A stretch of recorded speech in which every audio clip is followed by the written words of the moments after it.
Let's just quickly recap yesterday's maths learning. So yesterday you were learning to multiply fractions. Let's remind ourselves of our steps to success because that will help us be successful today. So when you had a sum here where you are multiplying or timesing two fractions together, okay, we have 1/4 times 6/7, okay? So the first thing that we need to make sure that we do is that we multiply the numerators, okay? So the numerators are the top numbers, okay, of a fraction. So 1 times 6, okay? I know 1 lot of 6 is 6, so that goes there. The next thing you do then is you multiply together the denominators. If I follow my steps to success, I need to do 4 times 7, okay? So 4 lots of 7. If I've been practicing times table rock stars, I should know this really confidently. It's 28, okay? So 6/28 is the answer, okay? So I followed my first two steps to success. 6/28 is correct, okay?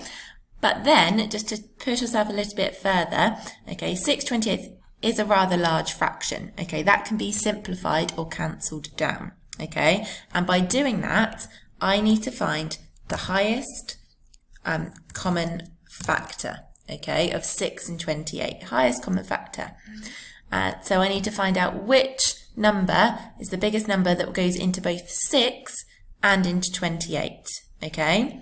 So I know that 3 does not go into 28, so it can't be 3. So the highest common factor is actually going to be 2, okay? So 2, I know 2 multiplies and goes into 6, and it also goes into 28.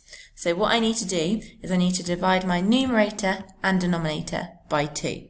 Okay, so I'm going to divide them by 6 divided by 2 is 3, and then 28 divided by 2, or halved, is 14.